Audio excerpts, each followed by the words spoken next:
Hi everyone. I'm happy you're here. I'm happy I am here.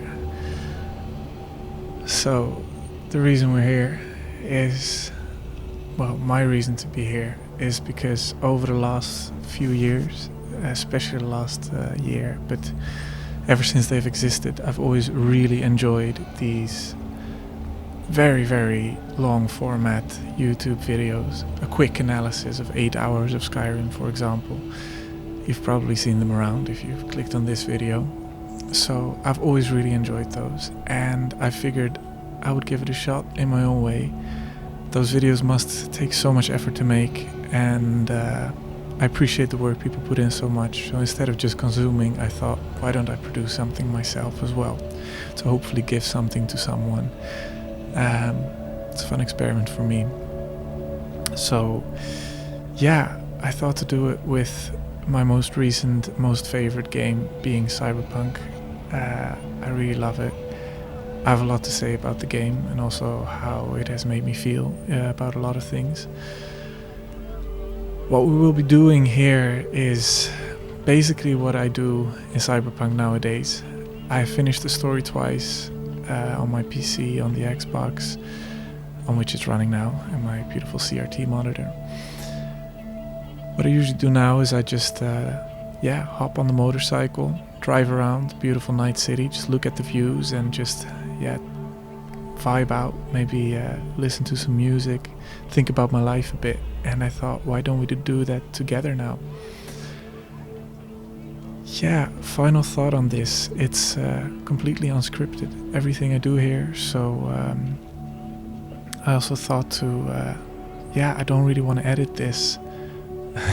that says nothing about my work ethic, I swear. But I thought I just want to keep it real, so the thoughts can just flow about the game, about life, about anything. And you guys and girls and everyone can just take in the atmosphere together with me. Alright, let's hop on the bike and let's get going. I might crash a few times, that's what happens. Alright. The best vehicle. Let's get on.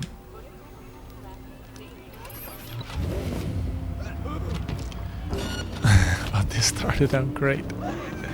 I just ran over a dude. Doesn't matter. Some people are running. Let's get riding.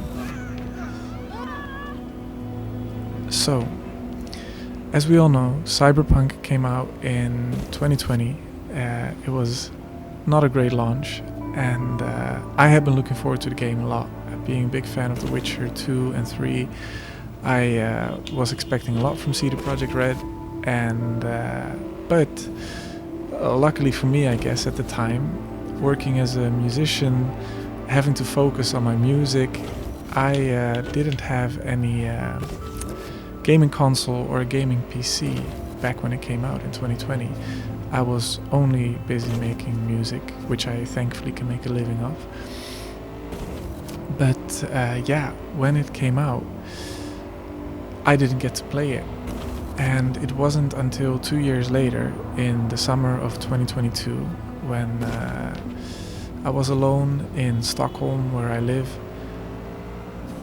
for the summer, and I decided to buy an Xbox, because Xbox had just bought Bethesda, and I really like my Skyrim and everything, so I thought, well, gotta get myself an Xbox. So bought the Xbox, and a little bit later, first I bought Halo Infinite, played it, liked it, but then I was like, alright, it's time for Cyberpunk, the thing I've really been wanting to play. Now you have to keep in mind that I used to game a lot back when I was a teenager, and in my early 20s it got less and less because I was focusing more and more on my music career. In 2022 I was 27, so I had been out of the gaming scene for, well, let's say 5 years or something, that I really properly picked up a mouse or controller the last time. So for me, even though it ran at 30 FPS and sometimes a choppy 30 FPS on the Xbox, seeing Cyberpunk on my screen was mind-blowing, absolutely mind-blowing. And that's where the whole adventure started. Now, first of all, and I think I think it goes without saying, right? But I'm driving around here and I wouldn't be doing that if it wasn't the case. But the visuals and just the entire aesthetic and vibe of Cyberpunk is something I'm deeply in love with.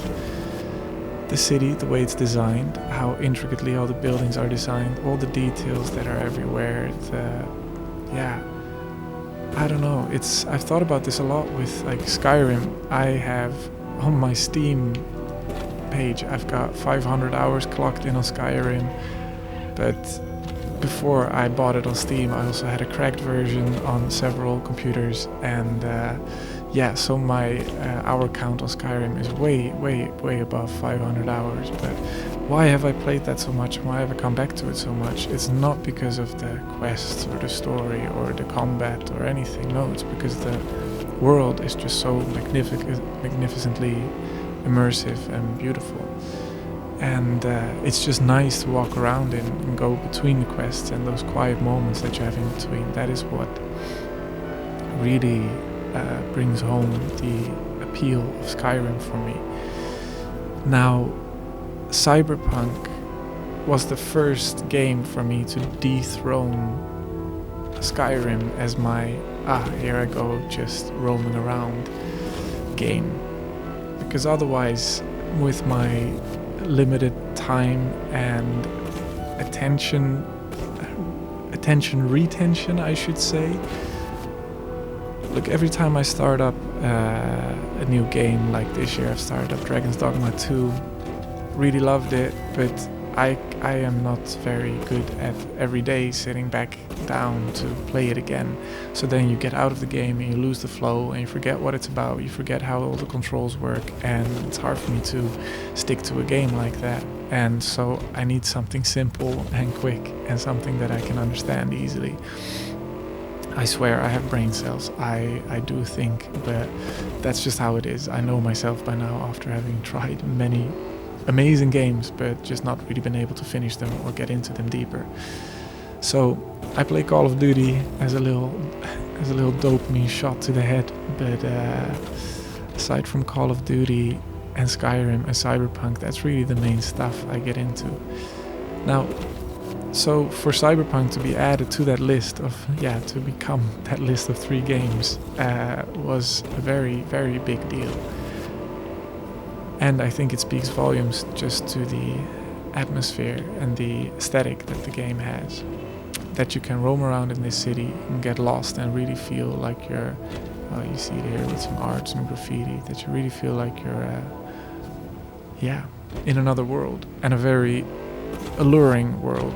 Not of course to live in maybe, but visually and romantically, it feels like it's a world you'd want to taste. And this actually brings me to one of my first unscripted points. What really caught me with Cyberpunk was, of course, the main story, but also just all the story, just the overarching story, and the feeling that it gave me. Growing up, always wanting to be a musician and wanting to be seen for my work and wanting to be a legend, as Cyberpunk puts it. Those themes of these people wanting to become these legends and wanting to make a name for themselves, they really spoke to me. And you have these moments where they go out in the world and they run around and, weird stuff happens, crazy stuff happens. They get thrown around from left to right. They come in weird locations, exciting places, meet exciting people, are up all night, go everywhere and nowhere, partying, whatever, anything, but also doing jobs and hustling and just trying to survive. Of course, I've never been in any part of any violence, so it's nothing like that, but just that feeling of the hustle and the going around in this big, beautiful city, it's like it's a dream, and that dream really spoke to me. And I guess I've always really wanted to have a life like that. Maybe this speaks for everyone, I don't know. I can only speak for myself, really. The thing is that I have always dreamt of being a legend, and this game portrays that life of hustle and bustle and striving for something incredibly well. Now, here's the thing, me myself, I started out playing in bands, then I became a DJ when I was in my late teenage years until my early 20s in Amsterdam. And then when I moved from Amsterdam to Stockholm and the pandemic hit, it was a big hit, of course, but I'd already quit my DJ thing right before I moved to Stockholm. And just around the time on my path came a job to do lo-fi hip-hop and just create production music, background music, stuff like that. And so I could make a living during the pandemic, and actually that stuff, I was one of the few lucky musicians that was able to make a good living during the pandemic. So my life is nothing like what this game portrays or anything. It was literally making calm music. Now, I gotta say, it was a stressful period. I made about 1,300 songs in 3 years, which also left its mark afterwards. But I don't know. It's that idea of just like trying to build a name for yourself and hustling around and a vibrant and exciting life. Very, very, very alluring. So that is one of the main things I really liked about the story, and just how these characters... I was just thinking, like I try to come up with these things that all these smart people say when they have their long retrospectives, and it's like, and the characters develop thus and thus. I cannot say stuff like that. My brain is not wired for that. I'm just a humble musician. I'm not a video game analyst. But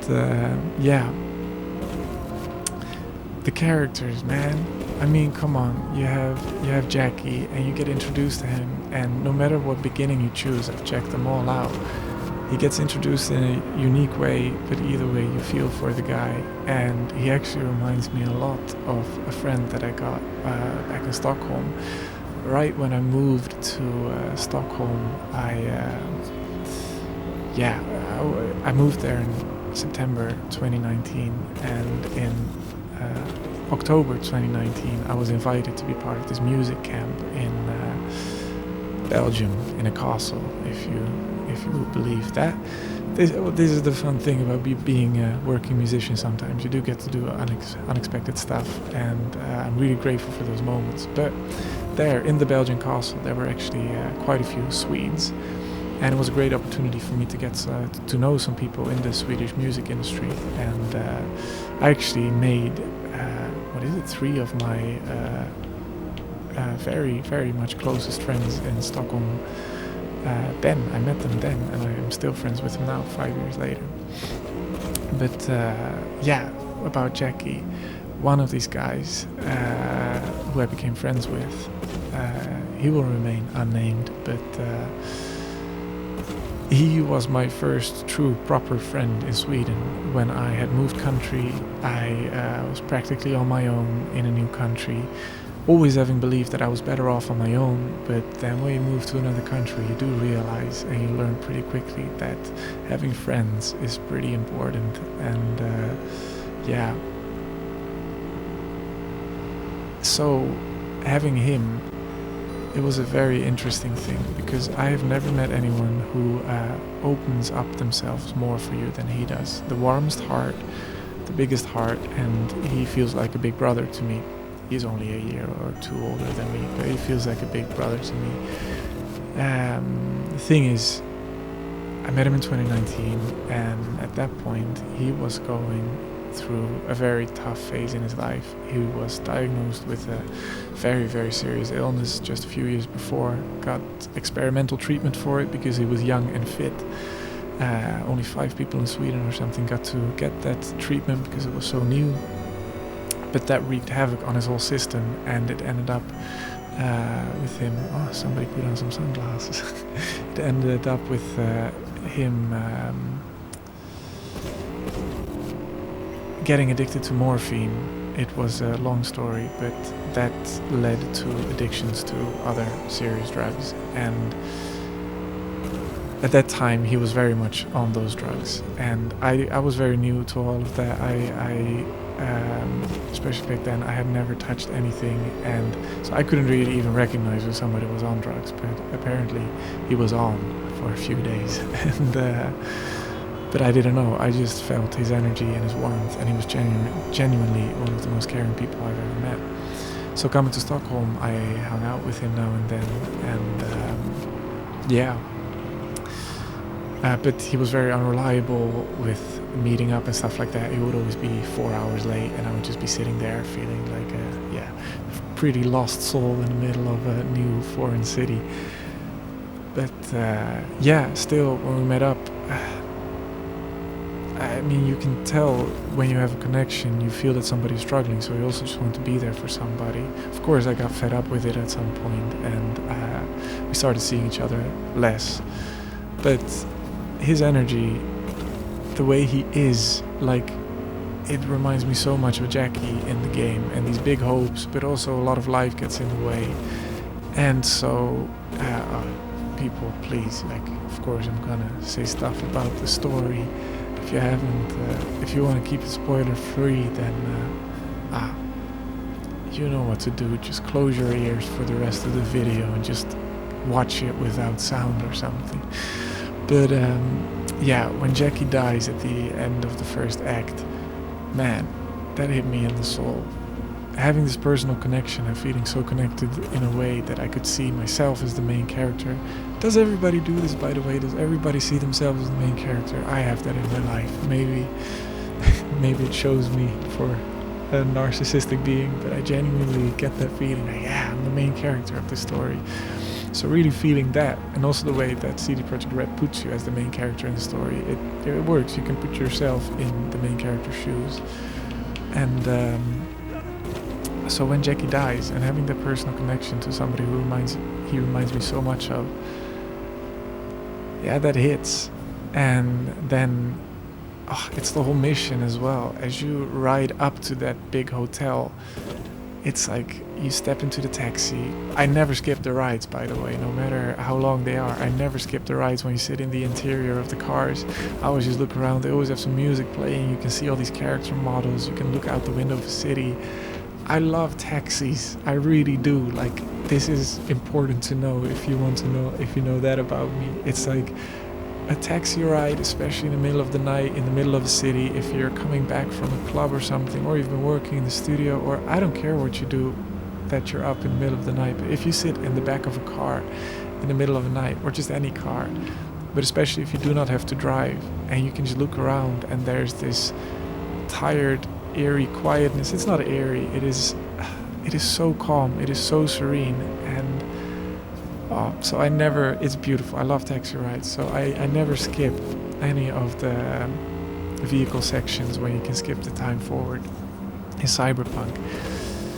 So leading up to the mission, you step into the Delamain, as it's called, I believe, the automatic taxi service of the game. You step into the car, and Jackie's feeling all excited, and he's all there, and he's just like, yeah, we're gonna make it to the big league, you know. And well, being a musician, you always feel like that opportunity is always right around the corner. A lot of disappointments, but sometimes you're lucky. But so that excitement is in the air, and as you step already during the car ride, there's this song of the soundtrack playing, Isometric Air. That song, I literally put it on my little MP3 player here. I just love that song so much.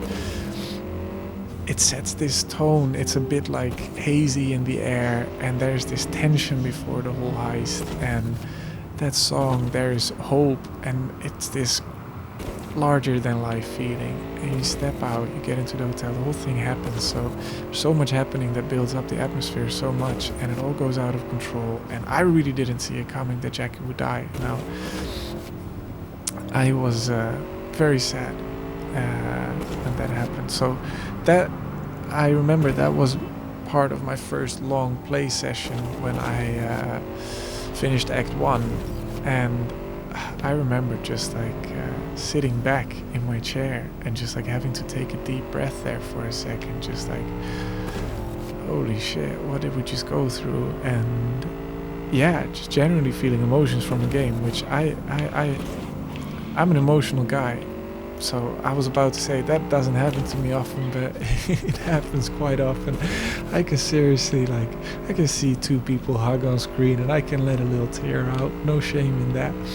Oh, no shame in this crash either. This never happened, alright? So anyway, that really, it showed me that I was really in for something very, very special. So yeah,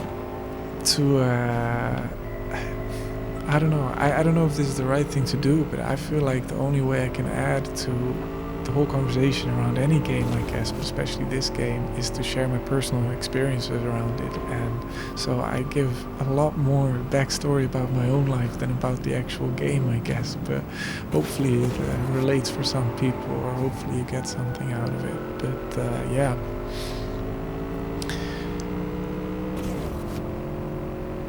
I want to continue after Act 1. I want to also talk about the Act 1 of my last 2 years, because Cyberpunk and my last 2 years, my 27th and my 28th year, I've just turned 29, they go very much hand in hand. And the last 2.5 years actually have been, well, the most intense and most, life-changing, I guess, that I have ever experienced.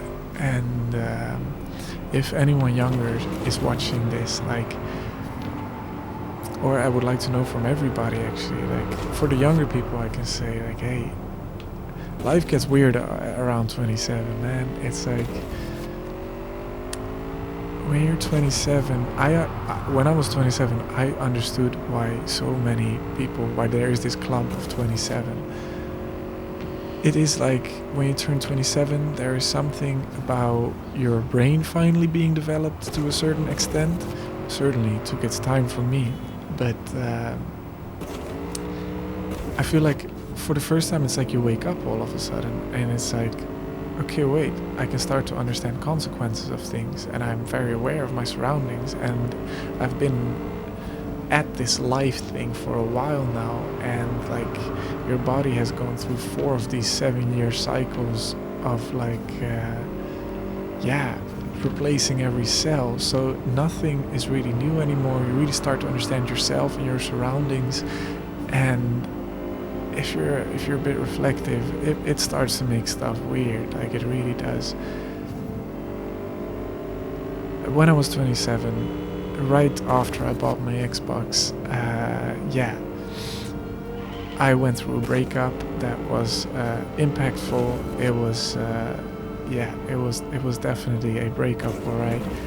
And it's a breakup I'm very grateful for, because it really pushed me in the right direction to become more me than ever. Is that a thing that's possible, to become more you? I guess no matter what you do, you're you, but you get the point. Yeah, it really pushed me to become a more fulfilled version of myself. That's how I experience it. But going through a breakup after a 5-year relationship, and that does something to you. And at the same time, as I said, like, this was summer 2022, that's when a breakup happened, and also the work thing, the lo-fi hip-hop and the ambient music I had been making, I was completely overworked. So at that point in 2022, when I bought the Xbox, it was my first proper vacation time. As I said, 1,300 songs in 3 years, that will squeeze out the life out of anyone. I was pretty desensitized to anything, like food didn't taste great anymore, nothing really gave fulfillment anymore, so that's why I came back to gaming, to hopefully find something again.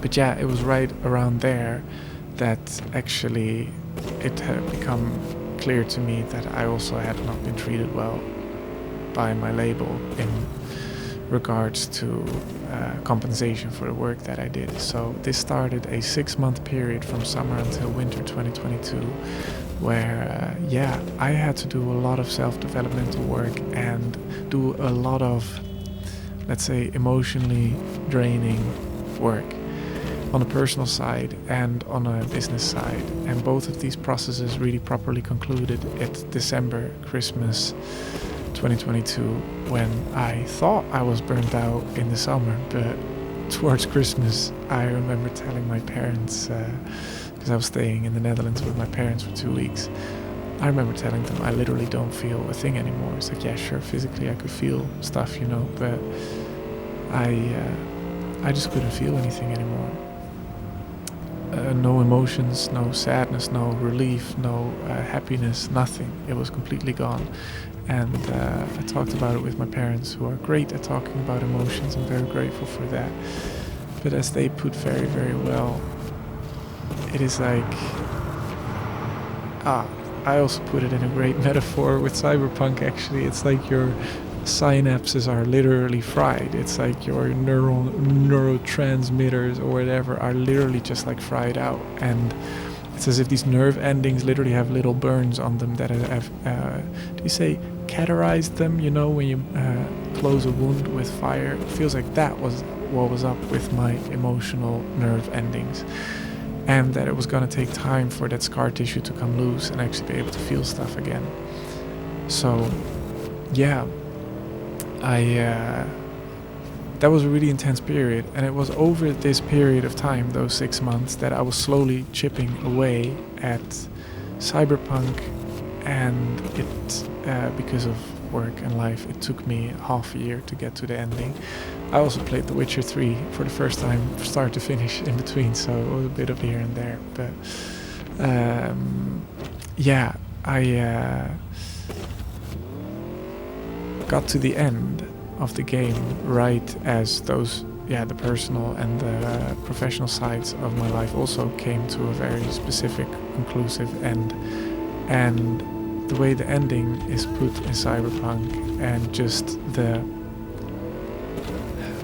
emptiness you feel going through the city after having lost all these people, after having gone all this stuff, and everything being changed, and you having gone through so much, then driving around in this city, and me actually literally having gone through my own little journey during those 6 months, was a very deeply linked feeling, and it left a deep impact on me. And I guess maybe it could have been any game, I don't know, but it was this game that ended up being there in that period of time for me. And yeah, this, my whole little kerfuffle with the label and a breakup, that was really about me finding also back my own strength as a human being.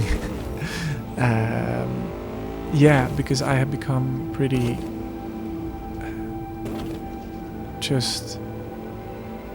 I'm trying to find the right word. I gave up a lot of myself for other people, and I love being there for other people. I like giving a lot, but in the end I had lost that fire that like the main characters Jackie and V in Cyberpunk really possess. That fire of like, I want to become a legend, that had been slowly dripping out of me over my years working for the label and being expunged creatively. I'm very grateful for the time, by the way, don't get me wrong. It's been a very, very good time for me to learn and grow, but it was also very, very challenging in many ways. And so all of a sudden I was, thanks to the game as well, and seeing what that looks like, this thirst for creating something and achieving something and becoming someone, I was reconnected with that feeling again. And I think that is very impressive. Like, can we agree on that? That's impressive, to feel those core emotions that are a part of you at some point, that you can be reconnected to them. Well, through any media is impressive, but a game like Cyberpunk, where you get put in this first person perspective, that you get to experience this story that way, it really hits in a different way, I feel. And yeah, so it was not just a support for me during that time, this game, it was also what shall I call it, an inspiration, actually. Again, I'm not about to go off and kill some goons and earn some eddies, but look at this. Let's wait here for a little pit stop, a little view. Park our bike. This is a YouTube video, Bauke. You gotta you gotta show the people that you're a decent human being, you know. I try to do my best, but, you know, V just jumped off. This is what I mean. You go around and you find these viewpoints and these moments happen, and it is absolutely magical. Let's take it in here for a second.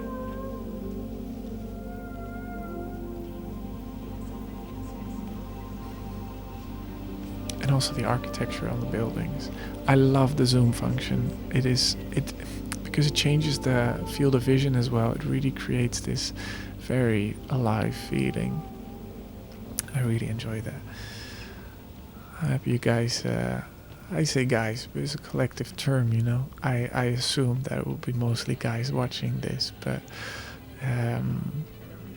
yeah, I hope everybody gets something out of it. I mean, like, you always see these demographics of gaming YouTubers, and I think that it's usually predominantly guys, but if there's girls and people who identify as anything else out there, I'm very happy to have you, and I hope this is live content that gives something to everyone. So yeah, where was I? Yeah, Cyberpunk being an inspiration and support in tough and challenging times.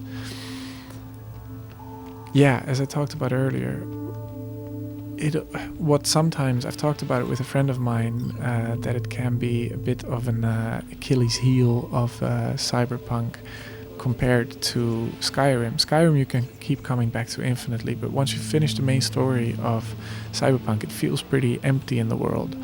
And I remember finishing but I actually think that's because I had this experience myself as well in Stockholm, where I was like, wow, so much stuff just ended, and my a chapter of my main story ended, you know, that was reflected so well by the main story in Cyberpunk ending, and then there not being much of significance to do anymore.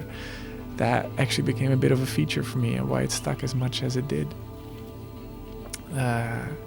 BD Shack, alright.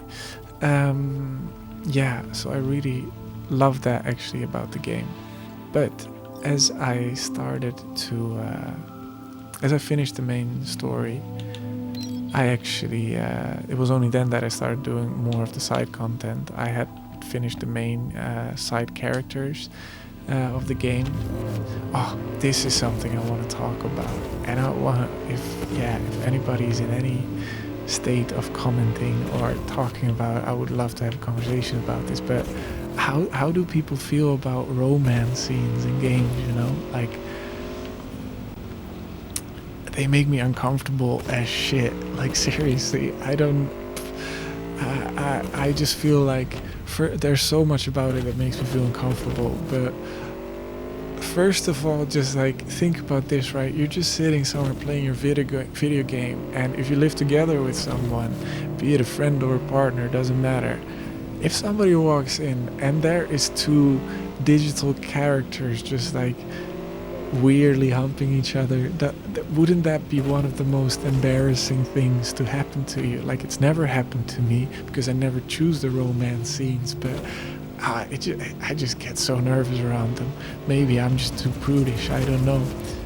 But yeah, anyway, that's a feeling I have. So, and also a second thing why they make me so uncomfortable is like thinking that some animator and designers and everything had to actually like sit there during their work days and just work on animating these digital puppets having sex. I don't know, man. That's a very funny thought to me, and a bit cringy. And it's like, yeah, think about all the work that gets involved in it. That it's like, okay, and the lighting's got to be nice, and it's got to be put up properly, and sound effects have to be added in. So what? There has to be a meeting at some point between some creative director and some audio person that is like, so what are the sounds gonna be during the sex scene? Are we gonna have two slices of ham just like slapping against each other as a sound effect, or what are we gonna do? Or is it just like the smooching, the kissing, or some, you know? I crack up just thinking about this, but yeah. there's a lot that makes me feel uncomfortable about romance scenes in games, and yeah, I would really like to know if anybody is with me on that, or if I'm actually just on my own, you know. Yeah, we'll find out, I guess. Anyway, yeah, so needless to say, I didn't choose any romance options with any of the side characters, and that is a compliment that I have to give to Cyberpunk. That it's like, yeah, okay, if you... Oh shit, I'm clearly getting nervous about this because I'm completely running into everything here. Wait, I gotta adjust my microphone, everything is happening.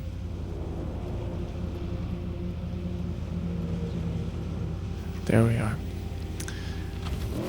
Yeah. I really appreciate it when... Because I'm also, in real life, I have a bit of a fear of rejecting people. Like, I know I have to do it when it happens, but you don't want to reject somebody that's into you, right? Not that it happens every day to me, but just the thought of it is very stressful to me, and because you don't want to make somebody feel sad or ashamed. And if you would come up to somebody and say like, hey, I'm into you, and then you would be like, yeah, more as a friend, I feel like that would... you would feel like ashamed, you know, and then I would want to make sure the person doesn't feel ashamed. I literally don't think this has ever happened to me, but just the thought of it is big in my head. And yeah, so then even when it happens in games, I can get stressed by that. I feel like, oh, now I have to reject this person. How is this digital AI person going to react to my rejection? And it's always very chill in Cyberpunk. That makes me happy. A character comes on to me, I say like, nah, I'm not really the relationship type or whatever. And then they're just like, yeah, alright, cool. And then I'm just like, okay, that went over fine. And actually this is, I think, a good point, because I thought about choosing some different routes in the game as I did my second playthrough, and stuff that... Because for me, a game is an extension of my own emotional world. But I guess for other people it's also an escape, so where you can actually roleplay as somebody that you would otherwise never be. Again, it's not exactly that I'm this character, but actually a lot of the decisions, I always end up being the good guy, and I always end up trying to avoid hurting people and stuff like that. But yeah, so I actually use it as a bit of training, as I did last year. I did another playthrough and I was like, maybe I should try to make decisions that make me feel uncomfortable, like physically, that make me feel uncomfortable. Oh, look at this view though, that does not make me feel uncomfortable. Yeah, I tried to like do some personal development by choosing options in a game that made me feel uncomfortable, and yeah, I feel like I've grown from that. I've learned stuff about myself thanks to that. So yeah, I thank you, Cyberpunk, for making me a better person, I guess. So yeah, I feel like the engine is starting to make a bit of much noise. I should get off and just like, you know, start walking a bit. So here we are. Yeah, the thing is that I need to take a little break, and I'll be back shortly. Well, a glass of whiskey just appeared there, so that's a good thing. Cheers. Ooh, that's strong. Alright, the Japanese whiskey doesn't mess around, you know. Wow, alright. It was tasty though. Anyway, I realized that I wanted to make a calm video, but there was just engine sounds under it the whole time. But you know, it was my first time. Let's pretend that barely happened. So let's do a cool little trick here. It's just like, if I filter the ambient sounds, that could be something. Just a little bit. Turn it down a little bit. Alright. Also in the post-production I will only have added some ambient music, courtesy of me, that I actually created around the same time as finishing Cyberpunk, January 2023. Yeah, I was very truly on my own in Stockholm, and I've made friends, of course, but living in a foreign city, being, living in a foreign city on your own, properly on your own, is an interesting experience. And coming from the whole cyberpunk stuff, where also big emotions play, and always having been a fan of the city at night, I always have loved cities at night time, and taking night walks through Amsterdam when I lived there. Being on my own again, it really opened up the opportunity to, explore the night, as we say. There was less partying involved that year than you would expect when I say that, but exploring the night for me literally means, taking a walk in the middle of the night through a beautiful city, any city, if you feel safe doing it. It's one of my most favorite things to do. We can have a bit more background sound.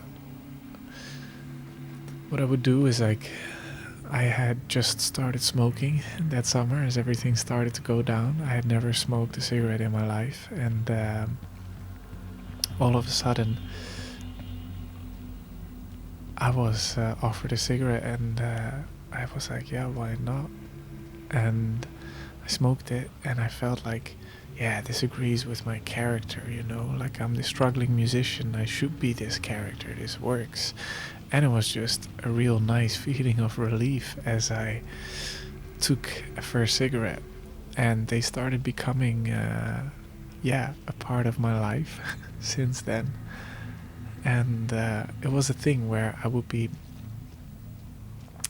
making music, for example, in the middle of winter in Stockholm in January in my apartment, and I would come up with an idea and it would be cool, and then usually that happens in the evenings, and then the cigarettes would just start creating this perfect little break moment for me where, after 1.5 hours of turbo focus, 2 hours, I would just like, but now let me just step outside for a little cigarette break. And I'd never had that, and I'd always just like burn out myself 5 hours straight working without any breaks. And so it is, in a silly way, the cigarettes really helped with that.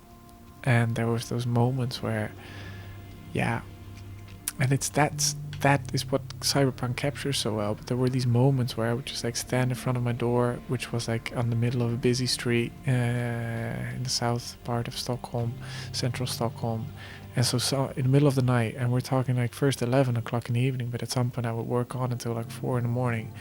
And then you would stand there, there's snow everywhere, it's wet on the streets, and you're just standing there, it's desolate on the streets, maybe just a car, maybe a drunk person here or there walking by, but you're just standing there smoking a cigarette, thinking about whatever.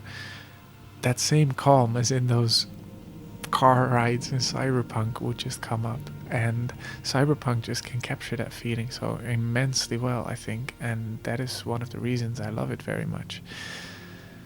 So Cyberpunk, it has a feeling, and I'm trying to find ways to explain the feeling, I guess, because in the end that is what does it for me in games. If the mechanics are easy enough, the feeling is what just makes me keep coming back. And the attentive ones among you will have noticed that I said I play Call of Duty, which is not much of a feeling, but the feeling there is just like a straight dopamine hit to the head, just like putting a syringe straight into your frontal lobe, just like with dopamine.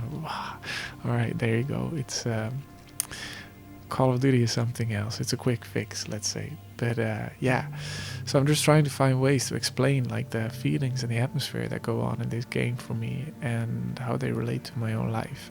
And again, I'm just very curious if anybody watches this or anybody listens to this and feels like, I really recognize these kinds of feelings, or maybe you have other takes. I would just be so curious about it. Because one thing I've really come to learn as a musician, and what you also hear people say as writers, and this is genuinely true, also, I've noticed it, and when writers do this, that the more specific you get, the more personal for you get, the more actually, very often, it turns out to be something that people really can relate to. And so I'm curious if that is the case with this as well. So anyway, Cyberpunk Act 3, I guess. Act 2, I only talked about the side characters, and I glossed over the fact that they have romance scenes. Some of them do. All of them have it? Yeah, I guess, right? So, yeah. What's going on? Act 2, I try to organize it in my head, but I'm not one of these cool-ass YouTubers that do all of this so well. I'm unscripted, baby, let's go. It's actually a thing, like, I never was able very well to study songs on the piano. Like, I could read notes and I could learn the song if I really wanted to, but I was always more interested in just finding the tools and the skills necessary to create on the go, to improvise. And I guess it's just you learn to cope with your own laziness and you just wrap it up in a nice packaging where you make it seem as if you actually just wanted to do something else. So yeah, this is also very much not studied, very improvised. Yeah, anyway, Cyberpunk, the way the city makes me feel, also the feeling, not just at night, but that it's contrasted, these buzzing but calm nights are contrasted by these buzzing hot summer days. Now that's a feeling I have been trying to capture in my music. It's a feeling I've been trying to find just in real life as well. But just, I always loved that feeling. When I lived back in Amsterdam, I'm from the Netherlands. When I lived back in Amsterdam, you would have like 1 or 2 big heat waves each summer. And it could get like upwards of 35 degrees Celsius and it was like in the Netherlands where it's humid, that shit gets warm, alright? And what I've always loved it because everybody is all of a sudden equal. There is no difference anymore. Everybody is sweating, everybody is hot, everybody is slightly uncomfortable, but there's also just like this vibrant energy in the air, and the sun is bright and it's hot and it's warm, and it's like that sweaty atmosphere, but also this sense of expectation and of life happening. That is the feeling, as if like really I don't mean to use that in a dirty way at all or in a sexual way at all, but there is a certain fertility to life in the summer. There is a certain vibrancy, the lushness just wants to explode, and so do we humans. We want to party, we want to be out there, we want to be with other people. And this is actually a big reason why until the last few years I've always hated summer. Like, I really love these heat waves where everybody is equal, but because I was not always around people where I felt comfortable, and I never found a way to actually feel vibrant during the summers. So always when it would get nice weather, I would just get a sense of FOMO that I should be doing something, but feeling like I rarely had the opportunity to do anything exciting. And that actually made me dislike summers. So then when it was nice weather, I was like, it brought me stress instead of joy and excitement. I have to say, over the last 2 years of this little journey of self-development I've been on, that has changed tremendously, and I now really enjoy nice weather. But yeah, Cyberpunk does this so well that during the days it is just like a sweaty, dirty, hot city, and there is just something in the air. You can feel that there's something in the air. That's the thing. That is what I find so incredibly impressive with Cyberpunk. There's one of these missions with the side character Pan Am, where I think it's one of the first, I would think it was for me the first time to drive out to the Badlands and to drive out to the Nomads. I hadn't seen that part of town yet in my first playthrough, and so I'm in this ride and there's a sunset above the desert, and it's so beautifully rendered, and it feels like the end of a hot day. I find this so impressive about the skybox, the visuals, everything with Cyberpunk. It feels like a hot day that's coming to its end. You see the haziness in the air, you see the heat, the warmth, and it just feels like you're sitting in that car. I would spend summers in France with my family when I was young, and yeah, it could get so warm there, and then you'd been to the city maybe or something, and you would go back in the car, and maybe it was late, maybe the sun starts setting already a bit, and you're tired, but there's also this calm, and you're also glowing a bit, and you feel a bit dirty, but at this point in the evening, the dirt is already starting to turn into just like, yeah, you just feel weathered by the weather. And yeah, Cyberpunk really managed to capture that feeling for me, and I find that very beautiful and impressive.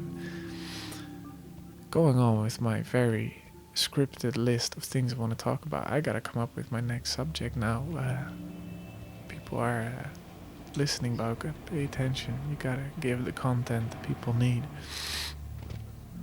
I mean, look at this. It's so breathtaking to me, and maybe it's because I am in a different field.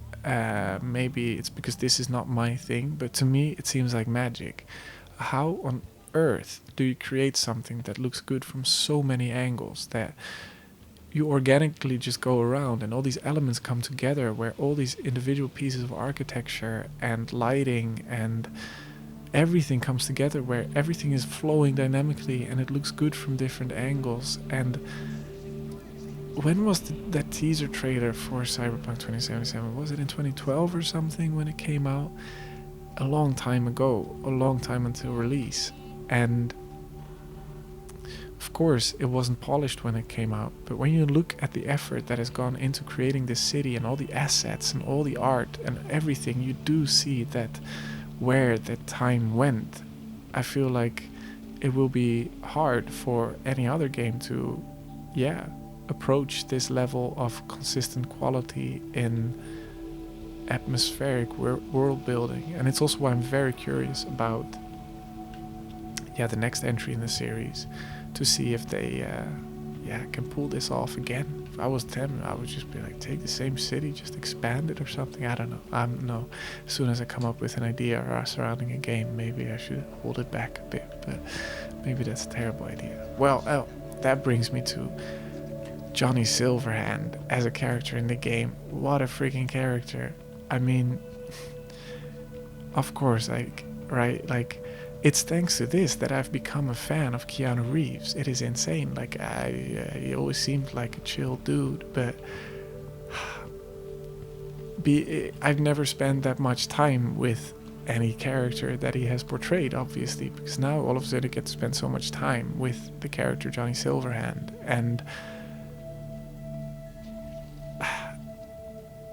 I just became a fan of Keanu Reeves. I think just the energy that it portrayed and how it fit into the world, and also how the dynamic shifts between V and Johnny. And I always choose the road where they actually do become very friendly and understanding to each other, because I guess that's what I usually do in real life as well. I try to be understanding and try to listen to other people's viewpoints. But Johnny Silverhand and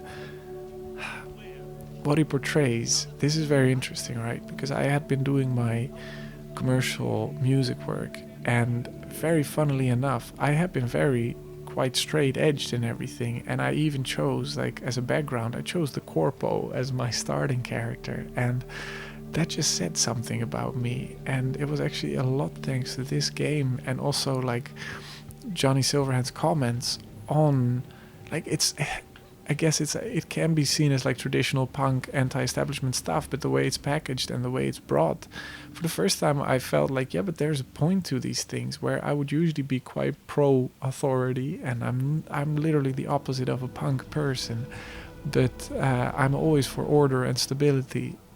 And when people are being punky, I can be like, well, alright, but have you thought about this, or have you thought about that? But spending so much time, I could for the first time see a bit of a different viewpoint to these things. And I haven't thought about this. As I'm saying this is I actually think a video game helped influence my, I wouldn't say political views, because I don't want to properly call it that, but just worldview, and how I look at people versus groups of people versus companies versus stuff like that, and the good and bad of money and everything like that, because I had been on the corpo side very much myself in my music stuff. And here's where it does get quite double, right? Because look at this. Isn't this just insane? I am very in the middle with this because we can, like, it's easy for me to shit on anything corporate and say like, yeah, commercial music sucks, because I've been a part of it and it drained me a lot. But here's a big booty to that. Right now, I'm able to live off the money that is being generated from the streams of that lo-fi music. It's only a small percentage of what the label makes, but that was a big win for me. And so that very commercial work that could easily be criticized for less artistic or whatever, I'm very proud of all the work I've done, by the way, I have to say that. But that is work that it now allows me to properly delve into my own creative visions and yeah, that's what creative visions are for, right? Get slammed. And it is what allows now space and time to work on my own creative projects. And that is something I'm very grateful for. And as an artist, I think it's another wonderful conversation I'd love to have, but I really believe in this, that I should say it like this. This worked for me, and I guess everybody can have different ways to it, but for me, this really worked. For me, the incentive of making money of my craft, being a producer, made it so that I wanted to work together with the label. And creating music in high volumes and having to deliver that to a label that would approve it taught me so much about finishing work and like becoming better at my craft and becoming a more professional worker and like having certain workflows and work ethics that really benefit the creation of art in the end, becoming a better artist thanks to the very commercial work. I think these are two very big pros about doing commercial work as an artist. I don't know what Johnny Silverhand would have to say about that, right? But yeah, I think those are two big important things to remember. But of course, my label is also not an entity that goes around hurting people. There's debate about that, but not in the Arasaka way. Everything is, I guess, a bit bigger in Cyberpunk. Everything is bigger in Cyberpunk. Well, especially if you look at these skylines, especially considering I'm from the Netherlands, then these skylines are sure bigger than there. No, so Johnny Silverhand also really served as a commentary on myself, and the interactions in that really helped me see things from different perspectives, which I think is impressive. Yeah, also the moments, like there are countless moments that just have really let me just like stand still in the game for a while and just let stuff sink in. There's this moment with Judy at a rooftop somewhere where you see the whole city and it's just insane. And also with Johnny Silverhand, when you try, this is a side quest, I believe, I'm not sure, or an optional quest, but, or is it? I don't know. But you try to find his, grave, or where his body has been left. And in the end, you just find some place at some garbage heap where he may or may not be, and then you just like etch his name into the metal plate. And you just sit there and contemplate for a bit, looking out over the city in the middle of a trash heap. Those moments and thinking about death and life and everything in between, those moments stick to me very much. Again, I have a lot of praise for the world and the word builders of Cyberpunk. I think it's very impressive. Yeah, and that actually also brings it almost to the end, I guess, of the story of Cyberpunk. And what is very beautiful and interesting to me is that, the ending I ended up choosing that first time around, I wasn't really aware because so much was happening in the end, and I think I made a half-conscious decision, but I ended up choosing that V would actually pass away, I believe, and that Johnny Silverhand would be deleted or something. Or I don't remember exactly, but I just remember this scene where V is sitting, just only has a few more days to live or whatever it was. I might be remembering this completely wrong, and it all felt very final and very bleak. And that is also what the state of my life was at that point. stuff was ending, and it was of course there's always a thing that endings also bring new beginnings, yes, but there is a limbo period in between that. There's a liminal space in between that. And for me, that was a liminal space of 2 years before the new beginnings really start beginning, and you really start like starting to feel alive again. That's why I'm recording this, because I'm like recently feeling a lot better than I have a long time ago. And so that was a very final time. And the very interesting thing is that now, 2 years later, I played the game again, and back then 2 years ago, I was just starting my descent into my own little underworld and into my own little liminal space.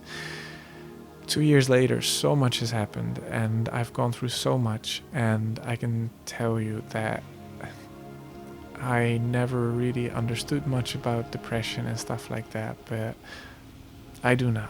I very much do now. And as my mother once put it very beautifully, it's like when it's winter, you don't remember. It's hard to imagine even that summer is a thing and how that actually feels.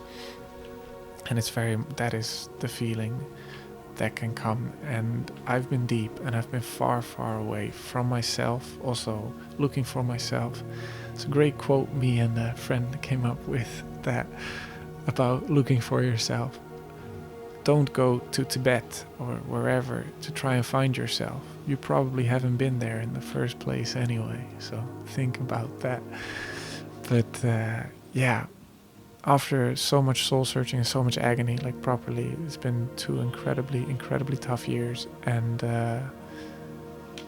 I hope this is some soul work I've done now and don't have to go through again to this extent, because this has really been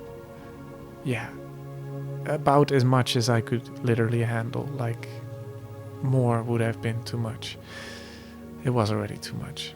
And then now, playing the game again, just a few months ago, September, October, it is now January 2025, just in September, October, I played it again, and I was on my way back again from that underworld. I was starting to come up again. For this, we take a sip of whiskey. Still strong. So, as I was coming back again, I played the game again, and I made some different decisions in the story. And also, I played the Phantom Liberty DLC, and all of a sudden the endings that were there were way more signifying of like, okay, but what is next, instead of the finality of everything. And I think it's beautiful how the universe can have these little moments of synchronicity, and I think that's a very special thing. And the game once again was there at a pivotal point where life really started turning around, and it portrayed that in a way which I think is very impressive and very beautiful. So everything the game has brought me, it has been parallel and symbolic and inspirational for my own life. And I didn't know where this video was gonna go as I started it. I didn't know if I was gonna like talk about stuff like these critiques do. You hear me in the beginning of the video saying it might be something like that, but it became nothing like that. I just talk about my own life in relation to Cyberpunk. But that is,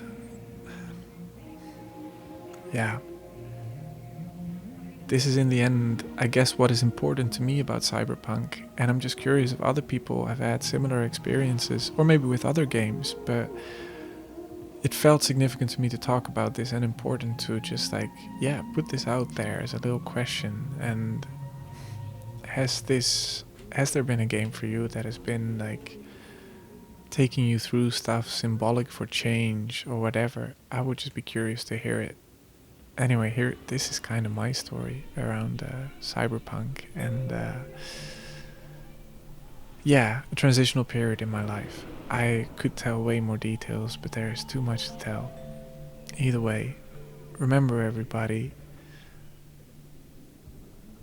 life really gets hard sometimes. Like, it really genuinely gets hard, and it really is like my mom said, that at the moments when you do feel very low, it can be impossible to remember what it feels like to feel good, and you feel like there's no way out, and it is the worst feeling in the world. And for me, it could feel like if I drove around, felt like there was no life behind the horizon that I could see, and it was the most empty feeling I've felt, and I could not get away from it. And now, after 2 years of a lot of different things and different paths and different experiments and whatever, trying to figure out a solution to that personal agony, I can very happily say that over the last 3 months I've been on my way back. 4 months. It's been a slow process back, and today the sun was shining in a January day in the Netherlands, where I live again.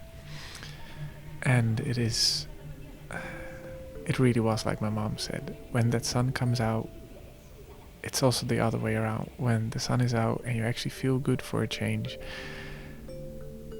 it's like, was that whole winter, was it ever there? And luckily for me, it's only looking back 3-4 months ago that I can remember, yeah, it was definitely there. But the sun will shine again. It always does. And luckily, recently, over the last few months in my life, the sun has been shining a lot.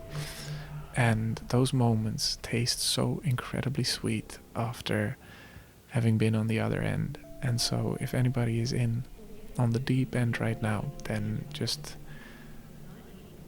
I sit here just smiling, thinking about what rays of sunshine might fall upon you in the future. So they will come, I promise. And they will taste so sweet, and you will think about these moments where you're like, yeah, it was a ride, huh? And more stuff will come. So anyway, if you've listened to the whole thing, I really want to thank you. Yeah, let's just enjoy life or something. Alright, cheers everybody. Have a good night or day, or wherever you are. Alright, peace out.